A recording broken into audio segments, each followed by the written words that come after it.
captures Shaq's heart. "Boy, please," she chuckled, glancing at him with a knowing smile. "I've been driving long before you were even a thought in my head. I think I can handle a little highway patrol." Shaq smirked but didn't push it further. He knew better than to argue with his mother when she was in her element. He turned his attention back to his phone, ready to dial into his call, but just as he did, the unmistakable flash of red and blue lights lit up the rearview mirror. Lucille's hands tightened slightly on the wheel as she sighed. "Well, would you look at that? Guess we're about to have ourselves a little chat with Georgia's finest." Shaq frowned, looking back at the patrol car closing in behind them. "You weren't even speeding," he muttered.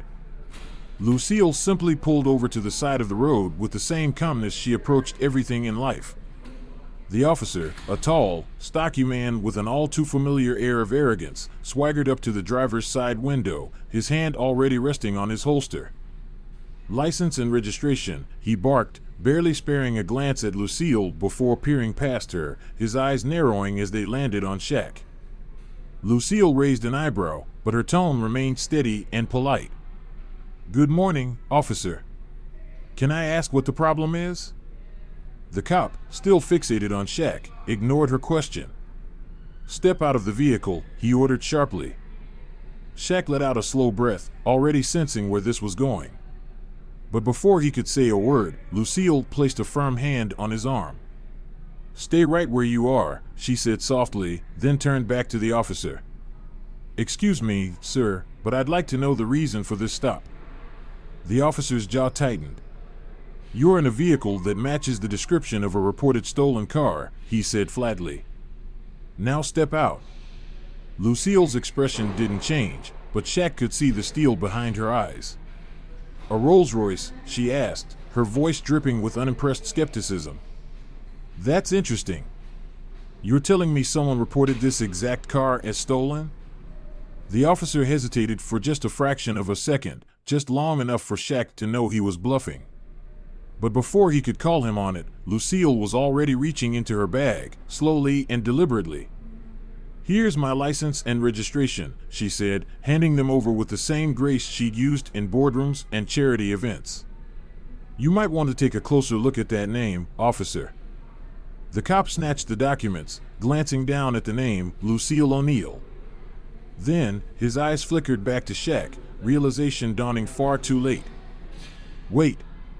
O'Neill," he stammered, the first sign of uncertainty cracking through his tough exterior. Shaq leaned forward slightly, his deep voice carrying just enough weight to let the officer know he wasn't amused. "Yeah. As in Shaquille O'Neal. You know, the guy sitting right here in front of you?" The officer paled, his bravado quickly unraveling. Well, this is just a routine stop, sir. Just following protocol." Lucille let out a soft chuckle, shaking her head. "Routine, huh? Funny how these routine stops always seem to happen to folks who look like us." The officer swallowed hard, clearly aware that this was going south for him fast. He fumbled to hand back the documents. "You're free to go, ma'am. Sorry for the misunderstanding." Lucille took her time putting her things away before finally giving him a patient smile. "I sure hope you'll be more careful with your misunderstandings in the future, officer. Have a blessed day." She rolled up the window and, without another word, pulled smoothly back onto the road, leaving the dumbfounded cop standing there in their dust. Shaq sat back in his seat, shaking his head with a half-smile. "Ma, you really just schooled that man like a principal catching a kid skipping class." Lucille shot him a sideways glance, her lips twitching into a smirk. "Baby, when you've lived as long as I have, you learn that some lessons just have to be taught on the spot." The Rolls-Royce sailed effortlessly down the highway, the sun rising higher in the sky, marking the start of another day, one where Lucille O'Neill had once again reminded the world exactly who she was. The uneasy feeling settling in his chest. He knew all too well that routine stops didn't always go as smoothly as they should, especially when it came to a black driver behind the wheel of a luxury car. Still, he trusted his mother's confidence. If anyone could defuse a situation with grace and authority, it was Lucille O'Neill. The officer approached the driver's side, his expression unreadable behind the dark lenses of his sunglasses. He rested a hand on his belt, his posture stiff with authority. "License and registration," he said curtly, barely acknowledging Lucille as he scanned the interior of the vehicle. His gaze lingered on Shaq, sitting in the passenger seat, earbuds in, but eyes locked onto the officer with quiet intensity. Lucille didn't miss a beat. With the same composure she carried in boardrooms, community centers, and every challenge life had thrown her way, she reached for her purse. "Of course, officer," she said smoothly, pulling out the documents. "But may I ask why I was stopped?" The officer didn't answer right away.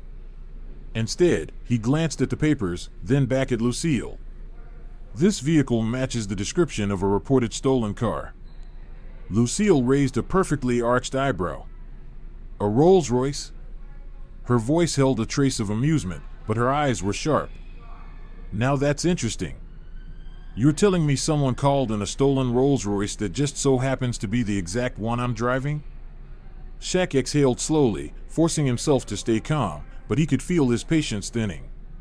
He'd heard these lines before, seen these situations play out too many times.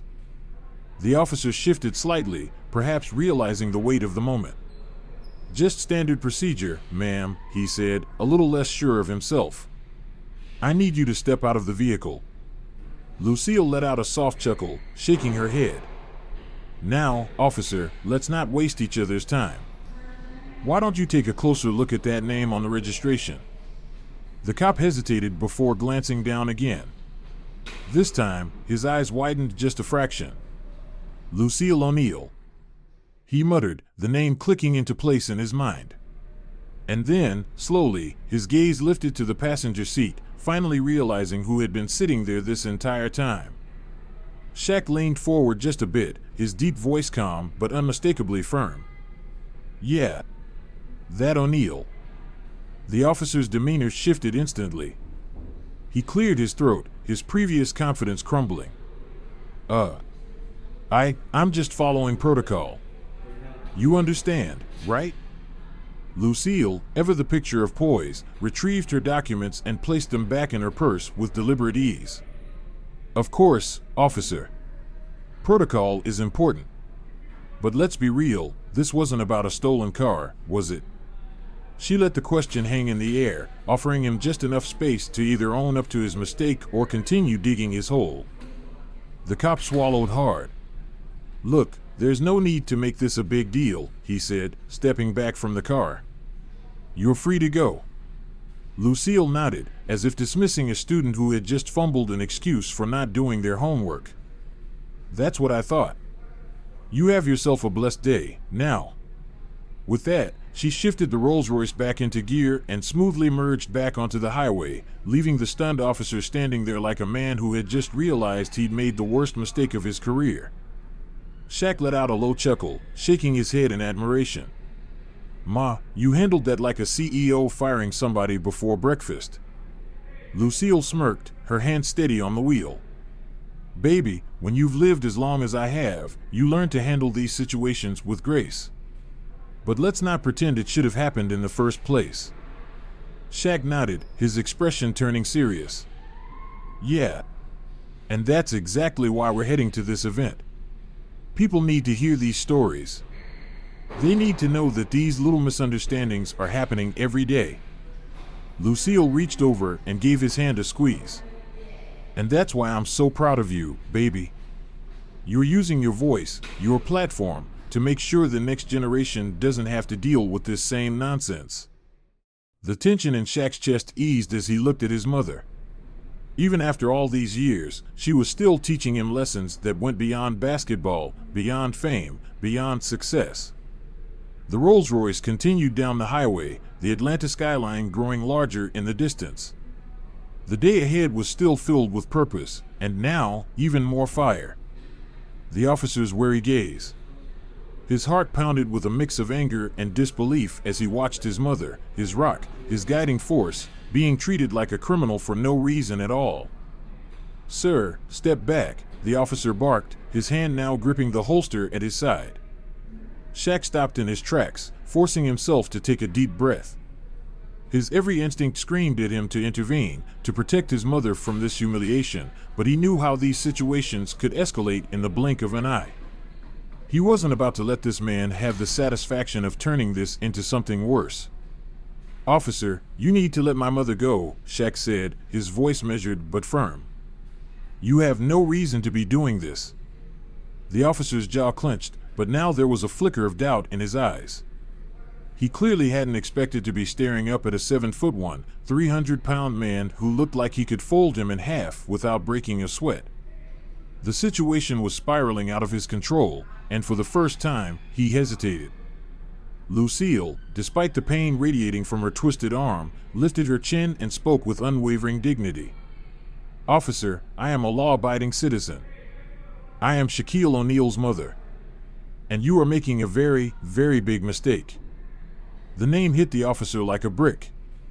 His posture stiffened as realization dawned, his eyes darting back to Shaq as if processing what he'd just done. A moment of hesitation passed, just long enough for Shaq to see the wheels turning in the officer's mind. Then, like a switch flipping, the arrogance drained from his face, replaced by something dangerously close to panic. "Ma'am, let's just take a second here," he stammered, suddenly loosening his grip. I didn't realize." Lucille exhaled sharply as he finally released her, her hand still trembling as she rubbed her sore wrist. Shaq took a step closer, his eyes locked onto the officer with a calm intensity that spoke volumes. "You didn't realize," he repeated, his voice dangerously low. "What exactly didn't you realize? That my mother is a human being who deserves respect? That she wasn't breaking any laws? Or that you just arrested the mother of one of the most famous people in the world and now your whole career is about to go up in flames?" The officer swallowed hard. His silence said everything. Lucille, ever the composed force of wisdom, took a deep breath and straightened her shoulders. "Officer," she said, her voice carrying the weight of someone who had endured far worse in her lifetime, "you should be ashamed of yourself." The cop opened his mouth to respond, but no words came out. Instead, he fumbled for his radio, muttering something unintelligible before finally blurting out, "You're free to go, ma'am." Shaq let out a bitter laugh. "That's it? You're free to go?" He shook his head, disgusted but not surprised. "You better hope I don't take this straight to the media." The officer looked like he wanted to melt into the pavement. "Look, it was a misunderstanding," he mumbled, stepping back toward his patrol car as if trying to disappear. Shaq didn't respond. He simply turned to his mother, placing a protective hand on her back as he guided her toward the Rolls-Royce. "You okay, Ma?" he asked softly. Lucille nodded, though Shaq could see the anger simmering beneath her calm exterior. "I've been through worse," she murmured. "But that doesn't mean I'll ever get used to it." They got back into the car, and Lucille started the engine with steady hands. As they pulled away, Shaq couldn't help but glance back at the officer still standing there, looking as though he had just seen his career flash before his eyes. Lucille let out a long breath, then turned to her son with a small, knowing smile. "Well," she said, voice tinged with wry amusement, "I bet that man's gonna have a real interesting story to tell at the station today." Shaq chuckled, shaking his head. "Yeah. Too bad for him, I got a way bigger platform." Lucille shot him a sideways glance. "You gonna speak on it?" Shaq's jaw tightened as he stared out the windshield. The Atlanta skyline loomed in the distance, their destination still ahead. "You already know I am, Ma," he said. "People need to hear about this." Lucille reached over and gave his hand a squeeze. "And that's why I'm proud of you, baby." The Rolls-Royce glided smoothly back onto the highway, carrying them toward their event, their mission, and a world that still had a long way to go. If to emphasize their power over the two of them.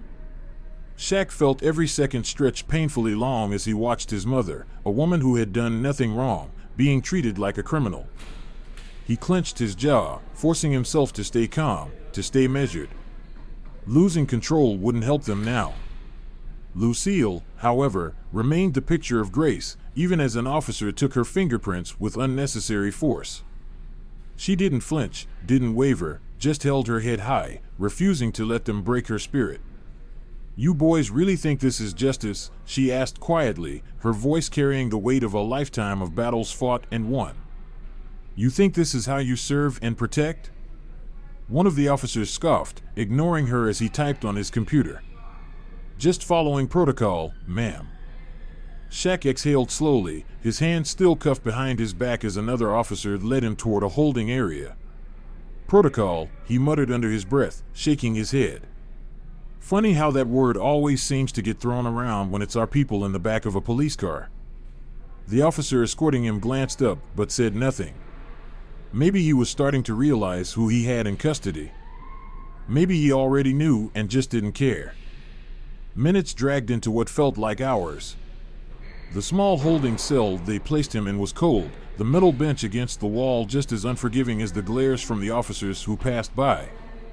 But what bothered Shaq most wasn't the discomfort, it was the injustice of it all. He could hear his mother in another room, answering questions with the same calm dignity she had taught him his entire life. She wasn't just enduring this, she was making sure that, no matter what happened, they would walk out of this situation with their heads held high. Then, just as Shaq was beginning to wonder how long they planned on keeping them locked up, a sudden shift in energy swept through the station. Officers whispered among themselves, glancing at him, at each other. A few stepped out to take phone calls, their postures stiff with tension. And then, finally, a familiar voice boomed through the entrance of the precinct. "Somebody better start explaining real quick why y'all got Lucille O'Neal and Shaquille freaking O'Neal locked up in here." It was Shaq's agent, his voice carrying the kind of authority that came from knowing exactly how much power and influence was about to come crashing down on this station. The police chief himself rushed out from his office, his face pale as he took in the scene before him. Shaq smirked to himself. Now they realized their mistake. Within minutes, the officers were fumbling over themselves to correct the misunderstanding. The chief approached Shaq's holding cell, clearing his throat as if trying to regain some semblance of control. "Mr. O'Neal, we apologize for the mix-up. You and your mother are free to go." Shaq took his time standing up, towering over the man as he stepped out of the cell. "A mix-up," he repeated, his tone ice cold. "You call arresting my mother over nothing a mix-up?" The chief looked flustered. "Of course not, I just mean." Shaq held up a hand, silencing him. He didn't have time for their excuses. "Where's my mother?" Lucille appeared in the doorway just then, her posture still straight, her expression unreadable. But Shaq knew her well enough to see the exhaustion in her eyes.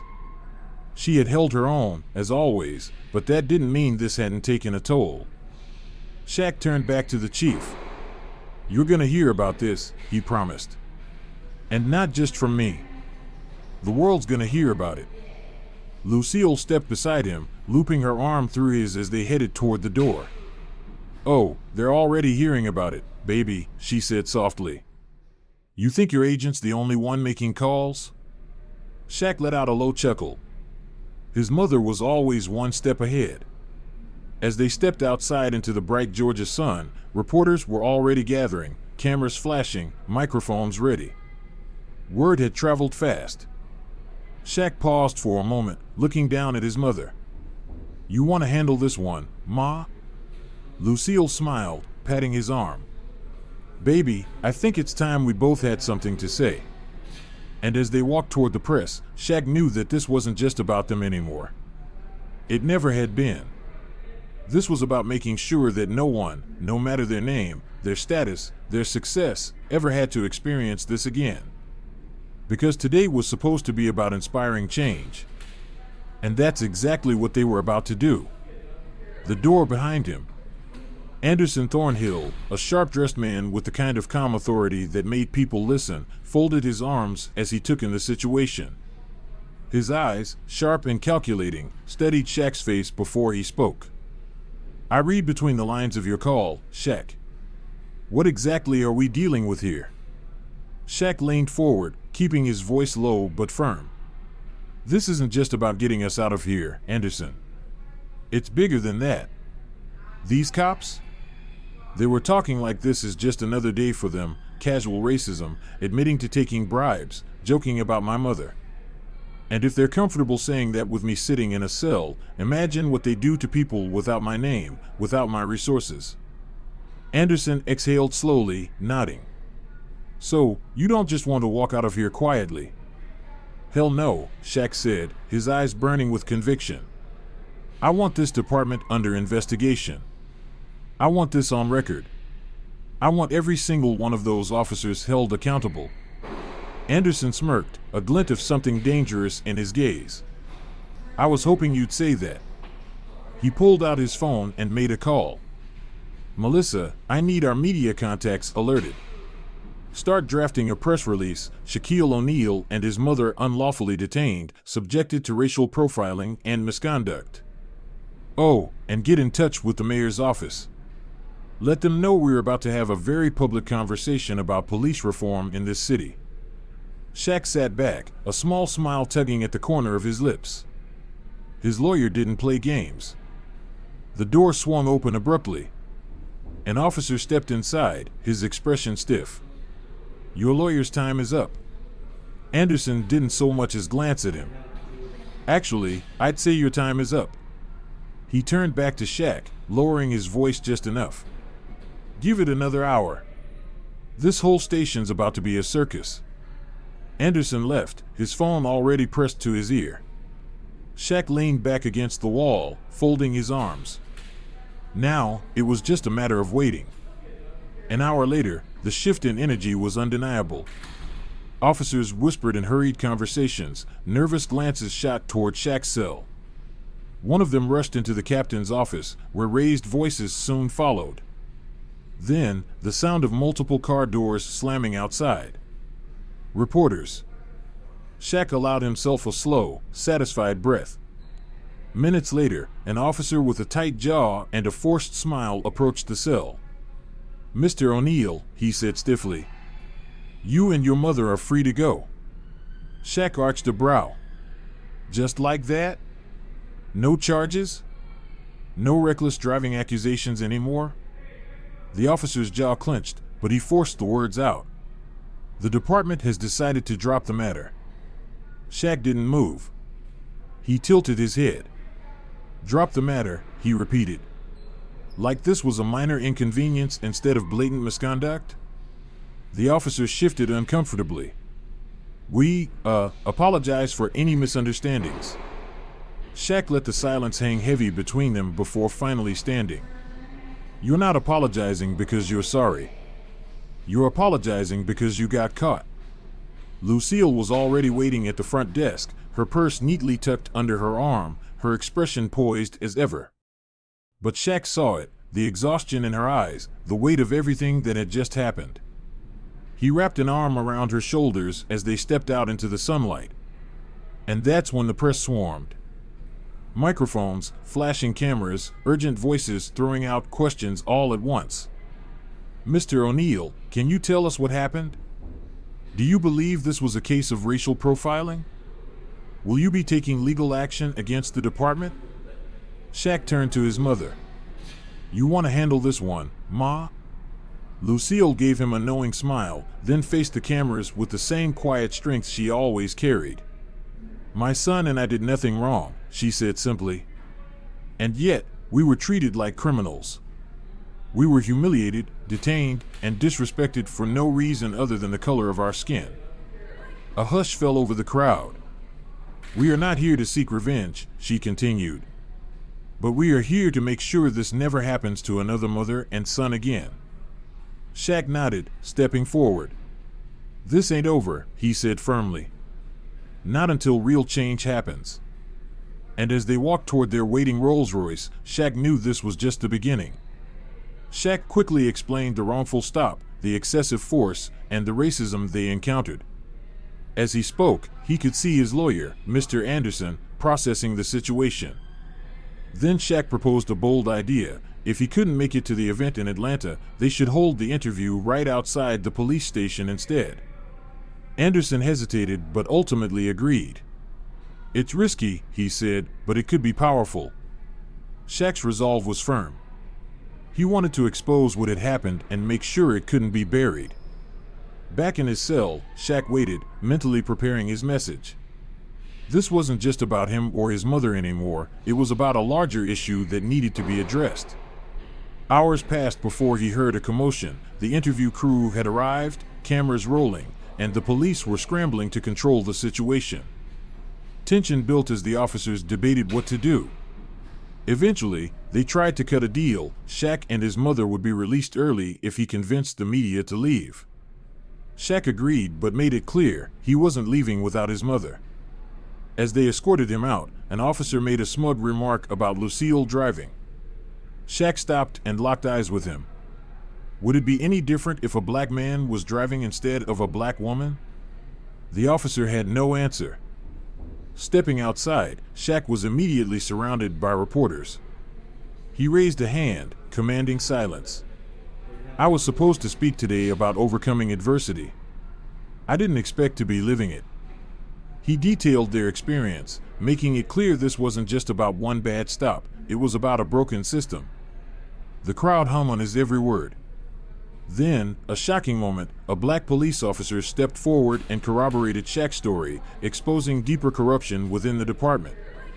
The officers responsible tried to deny everything, but the evidence was overwhelming. Their chief, realizing the gravity of the situation, took immediate action, firing the two offending officers on the spot and announcing reforms. Finally, Shaq and his mother were released, their records cleared. As they left, the chief apologized, but Lucille made sure he understood, this isn't just about us. Many people face this without the resources to fight back. Driving away, Shaq and Lucille took a moment to breathe. That wasn't the day we planned, Lucille said with a wry smile. Shaq chuckled. No, but maybe it was the day that needed to happen. They decided to end the night with something comforting, good soul food, a moment to reflect, and a quiet understanding that their fight had just begun.